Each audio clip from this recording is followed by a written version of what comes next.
Welcome to the Full Audio Books Short Stories channel. The author, Sandy Ingram, holds the print, digital and audio rights. She has used Google's WaveNet text-to-speech for this short story. The marriage created more questions than answers. Osei's decision to marry his CIA asset may have been a mistake. These types of marriages were usually based on national security, but in Osei and Mika's case, the marriage stemmed from deceit and mutual benefits. Mika needed protection from the international white supremacy group after revealing the organization's secrets to the state's attorney general. The Illinois state's AG immediately contacted the CIA due to the international membership roster. Osei and Benjamin were assigned to make the organization non-existent. This is when Benjamin found a second bank account totaling $800,000 that he conveniently displaced. The terrorist organization's main bank account totaled $3.2 million, which Ben reported to Shelley, the CIA case manager. Ben did not report the second bank account, and when Mika's father died from a heart attack, Osei and Ben both believed he died because of stress over the missing money. The money was never missing, it was displaced, and when the agency asked about the second account, Ben produced evidence and access to the account. Osei's moral compass did not allow him to dismiss the sequence of events. He always thought of himself as a good person, and asking Mika to be his wife was the right thing to do. The marriage did not make the implications go away. He allowed Ben, his CIA analysis and best friend, to displace the money, not realizing Mika had knowledge of the second account. Unfortunately for Osei, this $800,000 streak of bad luck was about to cause more problems. The reasons for Osei's no-fault dismissal from the CIA fit right into Shelley's plans of having him work as a classified independent contractor rather than an employee. Shelley was one of the best case managers around, mostly because she worked as an operative for years, before having to take a desk job for security reasons. When it came to independent contractors, the agency didn't follow the usual request for proposal process. The Central Intelligence Agency selected government contractors based on the agency's needs, without answering to anyone. The reason for this type of work agreement stemmed from deniability when, and if, necessary. Placing a CIA employee under the bus was rare, however, setting up an IC to take the fall was plausible, especially since it was easier to make an IC disappear to anywhere in the world. Osei realized he lost his job with the agency because his father's terrorist activities were finally documented. Shelley completed all the paperwork necessary to employ Osei's services as an IC. No one in the agency could complain about someone they didn't know existed. Plus, Osei knew too many secrets for ties to be broken. Books 1-5.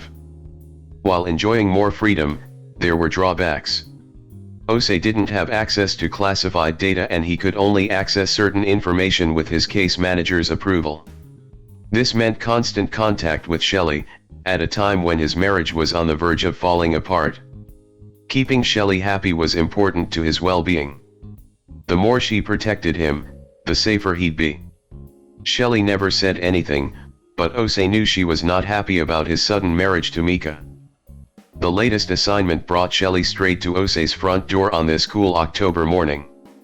Osei viewed the security monitor to confirm it was Shelley. He softly asked Mika to make coffee for the three of them. Mika was never happy to see Shelley, and this October morning was no different. Mika always greeted Shelley with a professional, yet cool attitude. In Shelley's mind, Mika held the position of a CIA asset, who would always be respected, at least on the surface. Mika responded, "Sure," to Osei's request for coffee.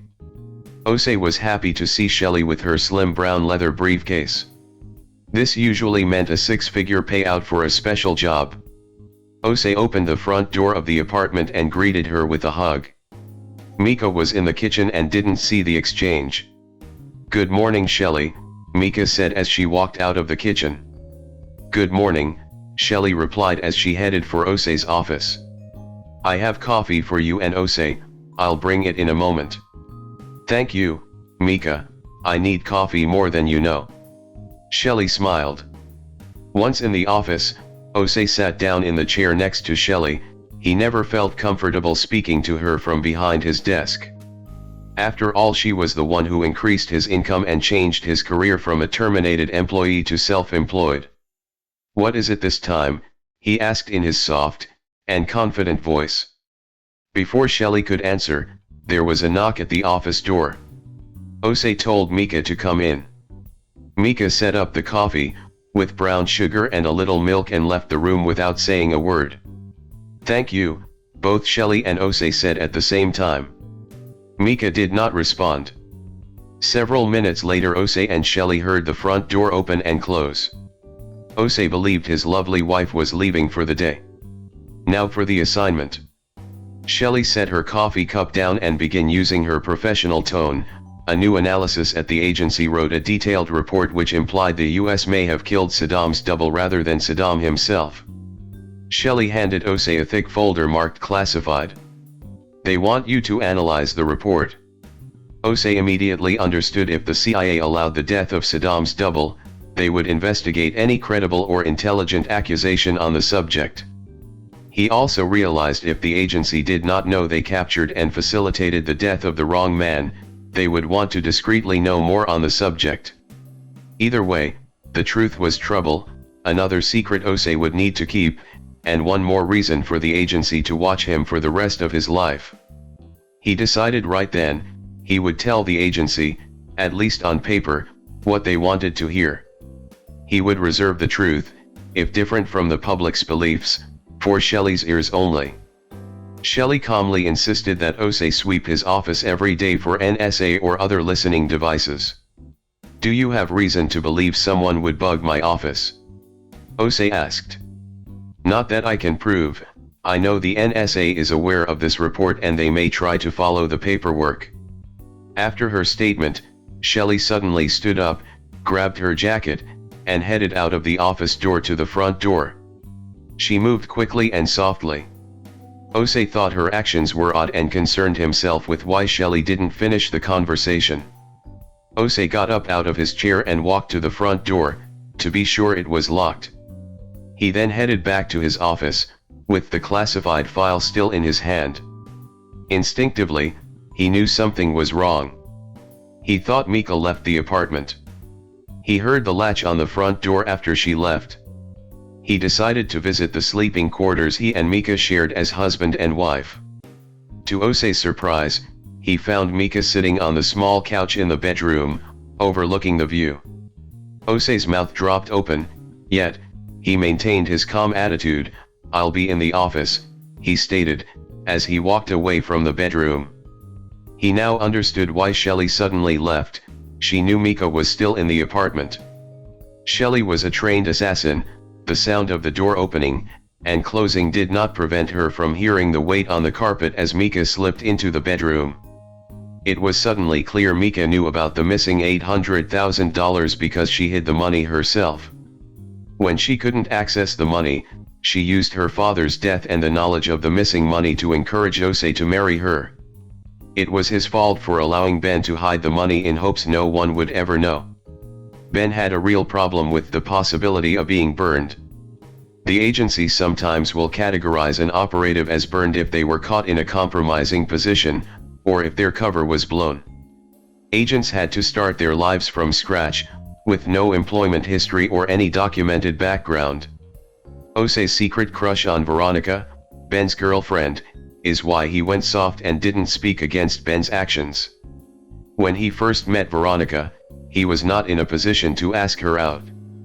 Book 1, as time passed, he decided Mika was the best option because of the circumstances, but now, he had a real problem. He was caught between two highly intelligent women who saw him as a prize. It would only be a matter of time before Mika would reconnect with her twin brother, who was a secret asset for the CIA, somewhere in the Middle East. Mike could never return to the US without being arrested and standing trial for the murder of his girlfriend. Osei had grown close to Mika.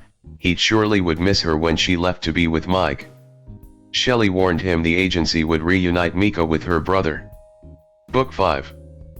Mika followed Osei back to his office like a guilty child, not sure what to do. "I've accepted a position as a private nurse for a patient here in Washington, D.C., she hesitated, and then continued, "The position is classified and the nursing temp agency is getting my registered nurse licenses updated for the states of Maryland and Virginia." Osei thought for a moment and asked, "How did you learn about this job?" "My therapist back in Chicago recommended me." Osei was an ex-CIA spy. His next question was only in his own mind. "Who told her to recommend you for the job, and how did she even know about such a job?" Osei said nothing. He felt the workings of the CIA in Mika's life. He hugged his wife as if to say everything is okay. A few moments later, Mika left the apartment for her afternoon job. In preparation for his new assignment, Osei wrote actual facts on one side of the paper and undocumented rumors on the other side. He was ready to read the report, the analysis from Langley wrote. Osei's initial excitement turned to a nagging feeling he could not get rid of. He found that visiting the kitchen for a wine cooler always seemed to lighten his mood. He sat on the kitchen bar stool for a moment trying to make sense of his personal research. No matter what the truth was, he was determined to tell the agency what they wanted to hear. If they really wanted the truth, they would have given the assignment to someone in-house who could access the actual CIA files on Saddam. Yet, he couldn't get the overbite and the underbite factors out of his head. He could only imagine someone high up in the CIA had the same thoughts. No matter how agreeable he wanted to be with the agency, he wasn't sure he could lie about the truth. The assignment presented troubling details, which Osei could not explain away. It was the news release on Saddam's wife that interests him more than all the other news stories, plus the differences in images of the dictator and the man who was hung. When the wife of Saddam, Sajida al-Tufa, was allowed to visit her husband in prison, she came running out of the prison within moments, screaming the man was not her husband. She loudly demanded to know where her husband was. An act? Maybe. Surely a wife would deny the identity of her husband if she could save his life. However, what Osei knew for sure was the real Saddam had almost perfect teeth and an overbite. The man who was hung had bad teeth with an underbite. Even if the dictator's teeth eroded while he was in hiding, the underbite was too big of a difference to ignore. The real Saddam, supposedly, was hung on December 30, 2006. The US turned administrative functions back over to the Iraqi people long before this date, yet maintained a high level of control over Saddam's trial. Osei felt the emotion of deceit. The problem was he didn't know if the Iraqis hung the wrong man deliberately or if the CIA extracted and hid the real Saddam. Damn Shelley, she always managed to get the most dangerous assignments. Osei finished his wine cooler and slowly walked back to his office. He wanted to be clear in his own thoughts before reading the thoughts of others. He opened the file and began to read the report. Few words were redacted, thus he got the full message the analysis was trying to convey. The office phone rang. It was Shelley of all people. "Have you read the report?" "I'm reading it now," Osei replied. "Go ahead and be as honest as you can. Looks like people around here are ready for the truth. The blame will ultimately go to the administration at that time." Osei hesitated before asking, "What if the agency is responsible for Saddam's disappearance?" Shelley hung up the phone. Osei looked at his cell phone and then laid it down on the desk. This could mean only one of two things. Her phone was tapped, and she knew it, or she wanted to speak to him face to face. Osei continued reading the report, which said, "The trouble in Saddam's regime was orchestrated from within, a technique the agency was familiar with. The analysis strongly suggested the people who worked under Saddam believed he wasn't educated enough to run the country in the future. Their first order of confusion was to introduce and support the woman whom Saddam married, even though he was still married to his first wife. The analysis suggested this probably was Saddam's way of infusing his leadership with education because his second wife was a doctor. However, it backfired, due to the first family's outrage. The analysis noted the belief that Saddam possessed low intelligence was untrue. When a young man and on the run from an attempted assassination of the Iraqi Prime Minister Abdul Karim, Saddam studied law at the University of Cairo in Egypt. Saddam was often angry and blamed his wife for the behavior of his two sons, especially Uday. The joke behind his back was, "What do you expect when you marry your cousin?" Saddam's first and legal wife, Sajida, was the oldest daughter of Saddam's uncle. The analysis had a unique way of writing, yet allowing the reader to come to his or her own conclusion. He forged the report like it was a fiction novel. He reiterated the fact that Saddam did have chemical weapons and used them on the small town of Halabja. Osei had to admit, the report raised serious questions. The analysis went so far as to say the double, with the help of Saddam's second wife, was undermining his authority and his decisions. The report then questions if Samira Shabandar, the second wife, who helped the US to capture Saddam, may have led them to Saddam's double. Yet, this still wasn't the core of the report. The report introduced the idea of Saddam contacting his handler in the CIA and told of the plot to rid him as the leader, all while attempting to ruin the US's monetary system. The analysis came to this conclusion because of the billions of US dollars found in Iraq. Then, just like a bad author, the analysis didn't write another word. Osei was left to his own imagination. The feeling of not having all the facts was in the pit of his stomach, again. It was the questions he asked himself, which made him one of the CIA's most dangerous cyber operatives. He missed his job, yet he was enjoying his daily freedom. At that moment, the buzzard from the front door of the apartment building went off. Osei was in a daze reading the report over and over when he looked at the security camera. It was Shelley. Osei buzzed her up and closed the door to his office.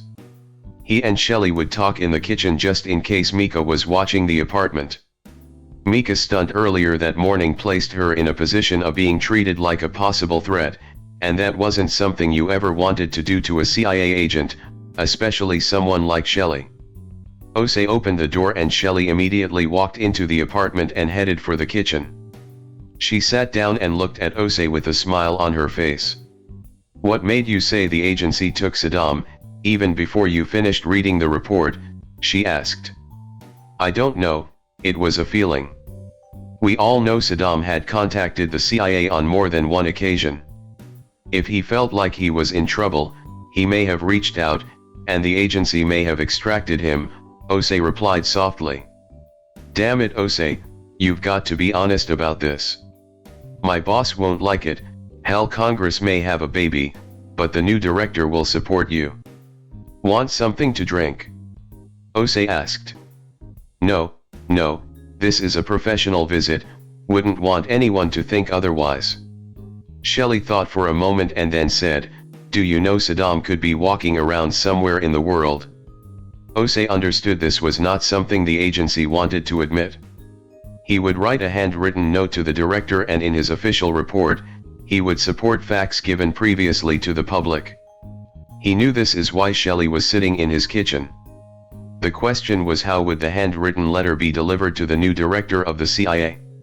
Shelley held up both hands, meaning, no way was she going to walk the letter into the director's office. Osei said he'd have the handwritten letter delivered and tell the director he hadn't discussed his findings with anyone, and his report would duplicate the story given to the public. Unless she said differently. Shelley then added, "And give her a time frame to get back to you if she wants you to reveal your true findings." Both Shelley and Osei agreed their plan was the best course of action. At least the director could make the decision or say she never received the letter. Deniability was important when needed. Osei looked at his watch, and he immediately realized his action was a mistake. He was wondering if it was almost time for Mika to come home. Shelley took the gesture seriously and immediately got up to leave. Osei softly pulled her by her arm and said, "You don't have to go, we can all have dinner together." Shelley smiled. Then she headed towards the door. Osei could tell, he recovered from his mistake. It was clear both he and Shelley knew of Mika's deceit. Meanwhile, in Lucerne, Switzerland, a little old lady walked into one of the largest banks in Switzerland every month on the same day. The day was marked on the bank manager's calendar. The day the little old lady showed up was always the day after bank customers received their monthly bank statements. Her complaint was the same each month, and the bank manager treated her to a cup of tea as he assured her there was no problem with her bank statement. The staff at the bank thought it was sweet. The bank manager would wait for her arrival and serve her tea every month. They believed her to be a lonely widower whose main job was to count the enormous amount of money her late husband left her. She always said the same thing, "Dear young man, I'm missing 1 cent from my bank account." She always referred to the amount in Swiss currency, but it was equal to about 1 cent, in US currency. This went on for 14 months before another customer came into the bank and said she too was missing around 11 cents over 11 months. She insisted the account was never used, and each month the account balance decreased by 1 cent, even when the interest was added. After the complaint from the second customer, the bank ran a summary audit check and found over 440,000 accounts were missing an amount equal to 1 cent each month. The bank called in one of the best computer security companies in the world and demanded that the situation be handled discreetly with little to no paper trail. The computer security company could not find the hack, yet they realized 440,000 accounts didn't mistakenly lose 1 cent each month. The security company couldn't ask other banks if they were experiencing the same problems, due to the signed non-disclosure agreement. This is when Ose received an encrypted email, sharing the story, and asking for help and discretion. Ose's first response was, "How did you find me?" They'd found him on the US government contractors list, at fbo.gov, with excellent reviews under his name. They promised to give Ose full contingency payment if he traveled to Hong Kong, to sign a non-disclosure agreement. No bank was willing to admit to a security issue when it came to customers' bank accounts. This was Ose's opportunity to enter the corporate world on an international level. Meeting in Hong Kong was a security precaution. Hong Kong was similar to Las Vegas. What happens in Hong Kong, stays in Hong Kong. Realizing the bank was in Switzerland, Ose had no obligations to report his work to the US government, he only had to report the income. He agreed to help. Ose contacted Shelley for an urgent meeting. She knocked on his front door within 1 hour. Ose already begins to pack his bags to travel to Hong Kong. He could only hope Shelley would be okay with his decision to accept outside work.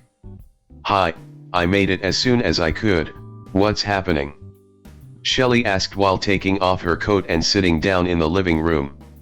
"I got a consulting job offer, that I really want to take. I have to travel to Asia for a couple of days and return and complete your assignment and the new assignment."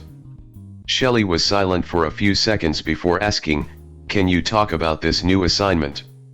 Ose thought about Shelley's request and thought it best to be honest with her. "Yes, and no.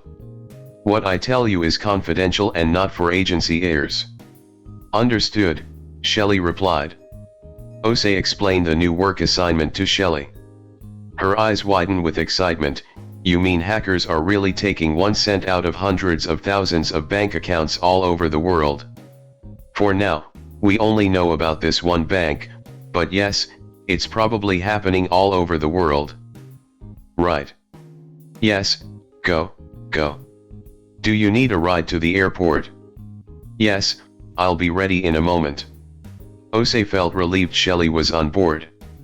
He realized the assignment was confidential, but it was Shelley who placed him on the US Gov contractors list in the first place. Ose went from room to room making sure he had special laptop equipment, passport, money, clean underwear, sunglasses, and a matching change of clothes.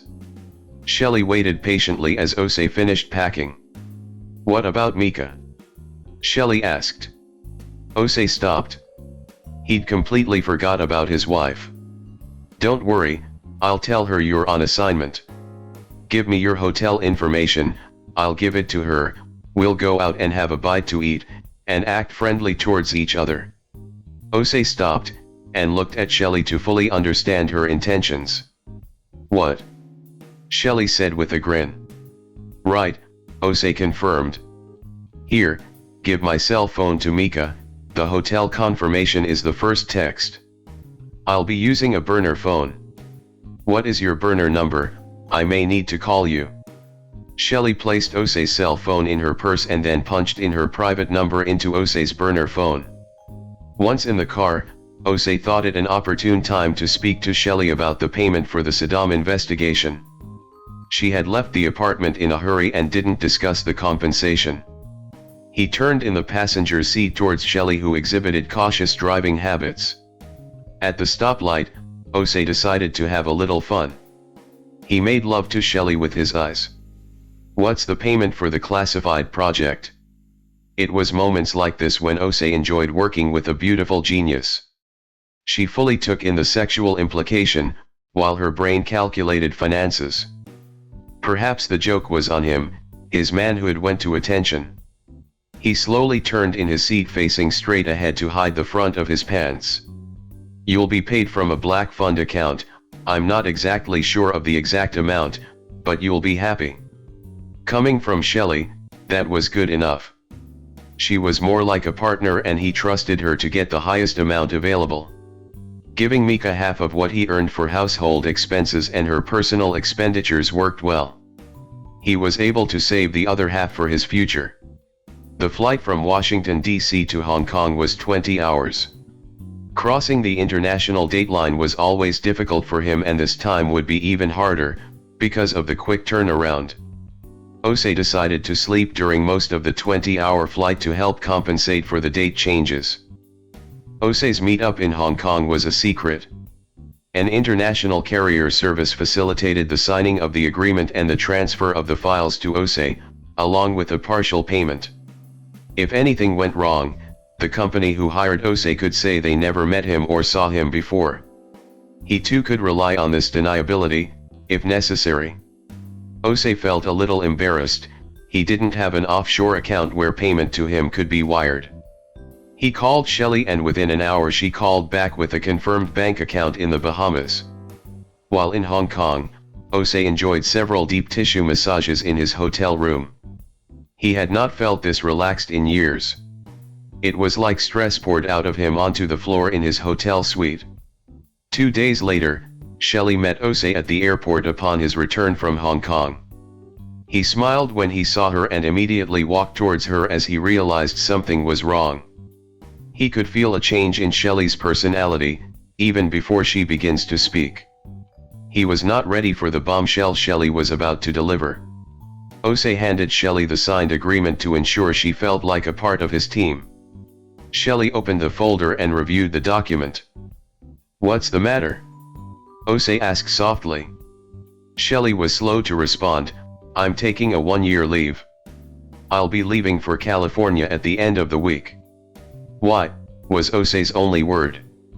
"The new CIA director and I have a history. Unfortunately, our history is not a good one. We bumped heads more than once on how cases should have proceeded.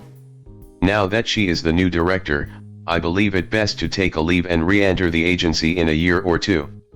Osei heard each word Shelley said, and if in her shoes he too would protect his career by leaving until another director was appointed by another president.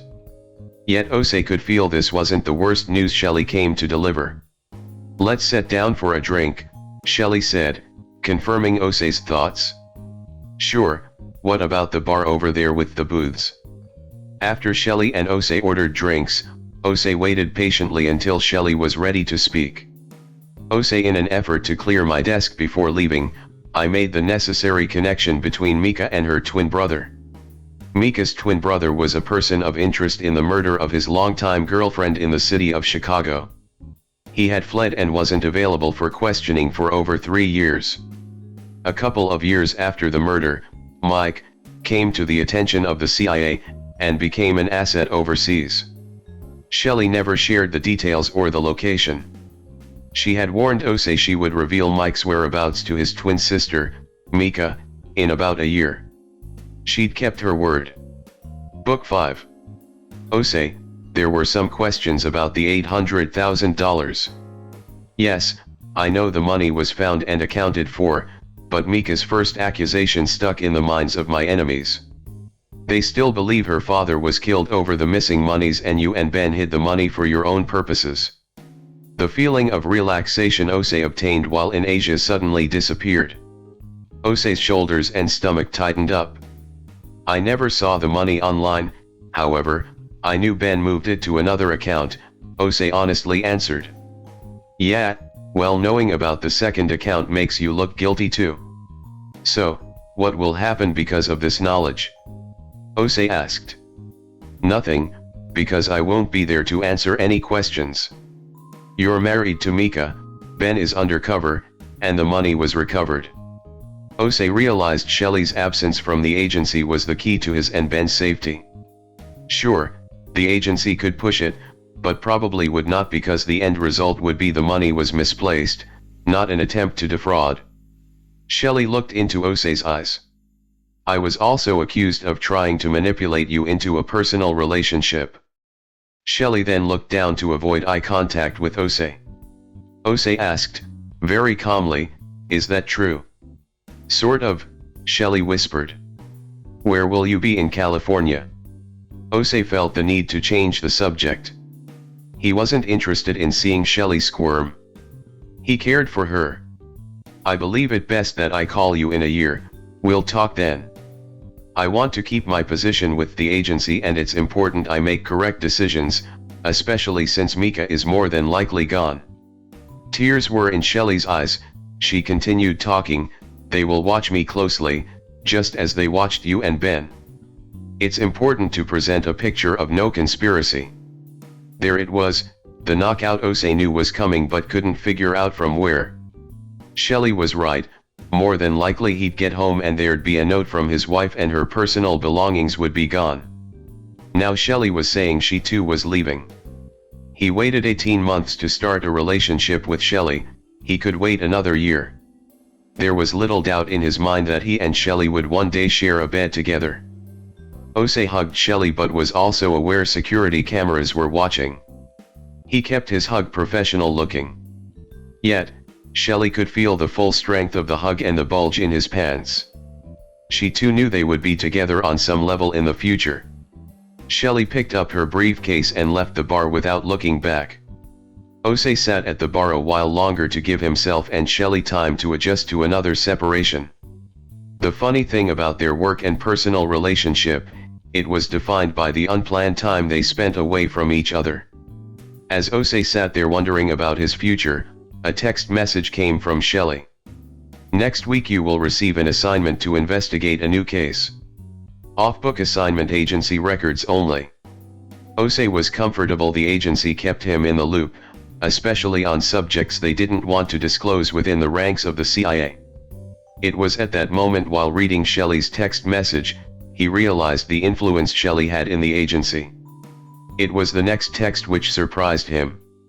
The text was from the director's office of the Central Intelligence Agency and simply said, Iraq. The one word followed by 9 digits which Osei heard rumors about, yet never experienced before.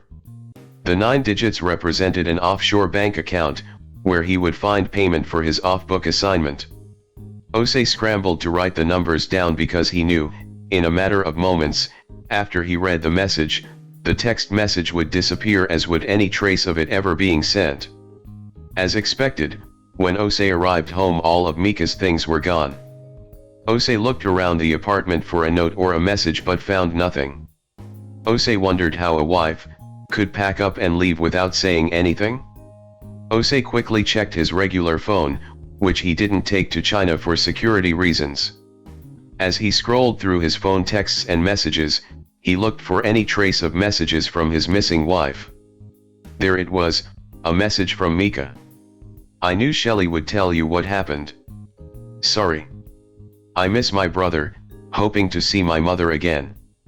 Osei remembered he had a tracker on Mika's phone.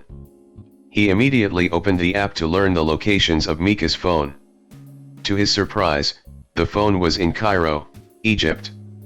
He could only guess this is where Mike, Mika's twin brother, was. Osei made a note to travel to Egypt to see her after his next assignment with the agency. Then he had a second thought. He couldn't stay in Egypt and she probably wouldn't want to come back. With her US medical training, she could find work. Perhaps it was best to let go and allow Mika to decide her own fate. Shelley was making a big sacrifice to save he and Ben. He needed to be available when she called in a year. Yet, he knew he'd find her much sooner than a year. He would want to know where she was and how she was doing.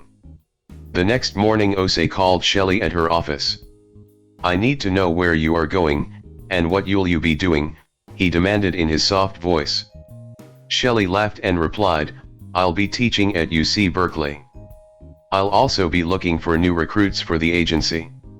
The phone went dead. Osei smiled. He always wanted to visit California. Osei sat around the house for the next couple of days feeling sorry for himself. Between the actions of his own father and his best friend, he was left without the woman he wanted, his wife, or the woman who loved him. He did not blame the CIA for showing him the door. His father was a confirmed terrorist who allowed his family to be kidnapped to blackmail his own son into delivering a digital device to Islamic extremists. As for Veronica, Ben had no way of knowing he wanted to date her. It was one of those rare moments in life when you look at a person and know you want to be in their life. He and Ben worked closely together to free his kidnapped family. It was easy for Ben to mistake Osei's feelings for Veronica as his own. Osei remembered his mother telling him to marry the woman who loved him the most. She insisted if you love the person who loves you more, you are happier in life. Osei now understood his mother was speaking from experience. There was no doubt, Shelley needed him more than Mika or Veronica. Shelley had no one in her life. She was raised in the foster care system and spent most of her days with the agency following orders and terminating the lives of people deemed as enemies of the US government. Most men were frightened of her. She took the time and the energy to show Osei her secrets. The fact he was an African made little difference to her. She wanted a man who could understand her entire history without feeling threatened. She also needed a man the agency approved of.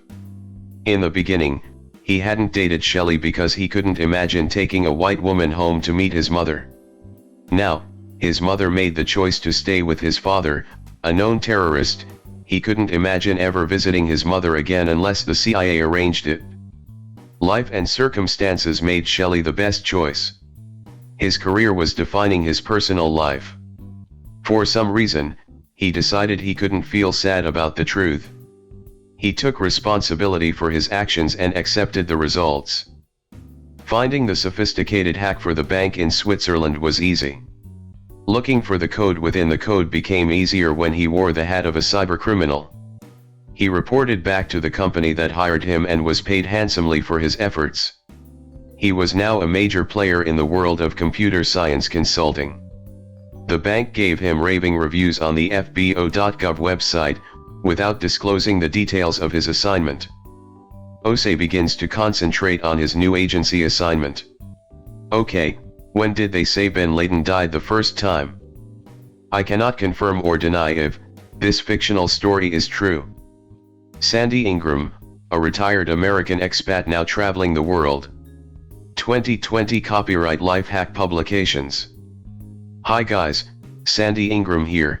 I am the YouTube publisher of this channel. All stories regardless if fiction or true travel stories is original content which I hold the audio and video rights. To ensure the ESL students receive the full benefit of the learning experience I have chosen to use the AI component. If you enjoy the short stories created for Sandy's YouTube channel, please subscribe and hit the bell to be notified when new audiobooks are uploaded.